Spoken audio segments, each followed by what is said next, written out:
안녕하세요. 미신앙 이야기의 박PD입니다. 오늘은 천자문 읽기 34번째 시간 난초와 소나무라는 내용으로 함께 읽어보도록 하겠습니다. 사란사형 여송지성 같을사 난초란 이사 향기형 같을려 소나무송 갈지 성할성 난초가 향기로움 같고 소나무의 강성함 같다. 난초가 향기로움 같고 소나무의 강성함 같다 함은 군자의 외양이 여린 풀처럼 부드러우나 그 내면의 덕은 깊은 골짜기의 난처럼 향기롭고 그 절개는 겨울 소나무처럼 경건함을 말한다. 군자의 특징과 요건을 밝힌 것이다. 사란사형에서 사는 무엇무엇과 같다는 말입니다. 문법적으로는 다소 복잡하게 여러 역할을 하는 글자지만 이것이 가장 기본적인 의미요 역할입니다. 뒤에 나오는 여도 같은 의미를 가진 의미입니다. 사는 이것의 의미로 쓰이는 글자인데 특별한 의미를 갖지 않고 그냥 어조를 고르는 문법적 역할만 수행하기도 합니다. 해석을 살리는 수준에서 처리하거나 아예 하지 않습니다. 여기서도 어조를 고르는 역할만 수행하고 이것의 의미를 갖지 않는 것으로 보아 따로 옮기지 않았습니다. 여송지성의 지 역시 한문 문장에서 비슷한 역할을 수행하는데 대부분은 의의, 뭐뭐의의 뜻으로 사용되며 이 경우 관형격 조사라고 합니다. 나는 난초를 말합니다. 난을 비롯하여 매화, 국화, 대나무의 네 가지를 흔히 사군자라 하며 모두 고결함을 상징합니다. 송은 사군자에 들지는 않지만 사군자와 더불어 선비와 군자의 기계와 절조를 상징하는 나무입니다. 소나무가 기절의 상징이 된 것은 기본적으로 눈 내리는 한겨울에도 그 푸르름을 잃지 않는 나무이기 때문입니다.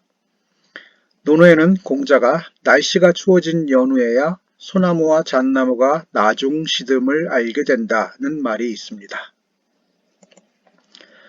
성은 성할 성으로 새기는데 성하다는 말이 뜻이 다의적이어서 선뜻 쉽게 이해하기가 어려운 글자입니다. 기본적으로 왕성하다, 성대하다, 무성하다 등의 의미를 갖습니다. 그릇 명에 이룰성이 합쳐진 글자로 그릇 위에 무언가가 풍성하게 많이 담긴 모양을 의미하는 것이고 여기서 물건이나 기운 같은 것이 무성하고 풍성하고 강성하다는 의미를 나타내게 되었습니다. 이 구절을 설명할 때 대부분의 해설자들은 이 성을 대체로 무성하다의 의미로 풉니다.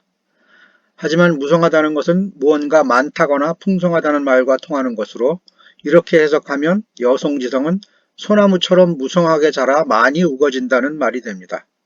실제로 성을 이렇게 읽어서 이 구절을 온 힘을 다해 효도를 하면 그 자손들이 소나무처럼 무성하게 된다는 뜻으로 해설하는 책들이 적지 않습니다.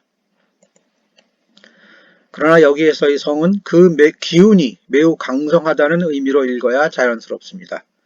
소나무는 아무리 눈이 내리고 날씨가 추워도 그 기운과 절개를 굽히지 않아 푸르고 강성하다는 것입니다. 이렇게 읽어야 천자문의 저자가 왜 군자의 덕을 난초의 향과 소나무의 성에 비유했는지 바르게 이해할 수 있습니다.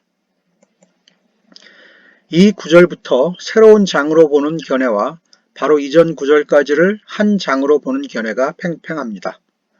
효와 충, 특히 효를 설명하는 바로 앞의 구절과 이어진다고 보는 다른 견해가 있고 이어지지 않는다고 보는 견해가 있습니다.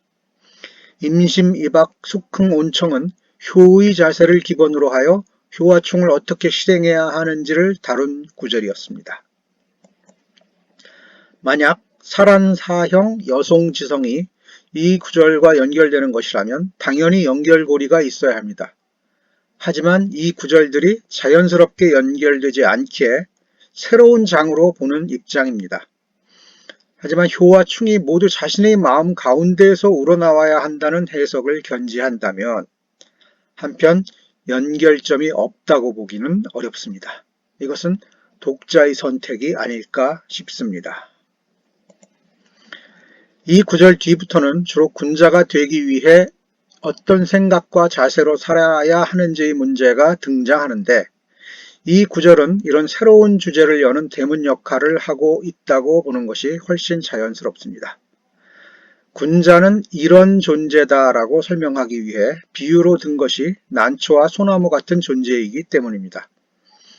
왜 군자를 난초와 소나무로 비유했을까에 대해 홍성원은 이렇게 말합니다.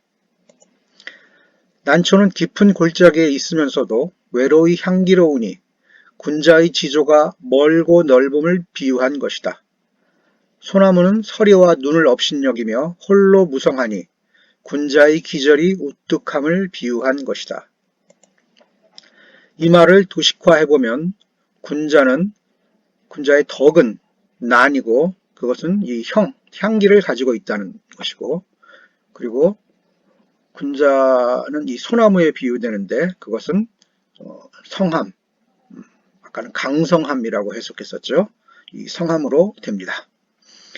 깊은 골짜기에 홀로 피면서도 향기를 바라는 난초의 지조와 서리와 눈을 업신여기는 소나무의 기절을 배워 이를 덕으로서 품어야 군자라 할 수 있다는 가르침이 살안사형 여송지성의 8글자이기도 합니다. 이 뒤부터는 그런 덕을 어떻게 갈고 닦을지 보다 구체적인 설명들이 이어집니다. 네, 여기까지 천자문 읽기 34번째 시간이었습니다. 네, 다음 시간에 뵙겠습니다. 감사합니다.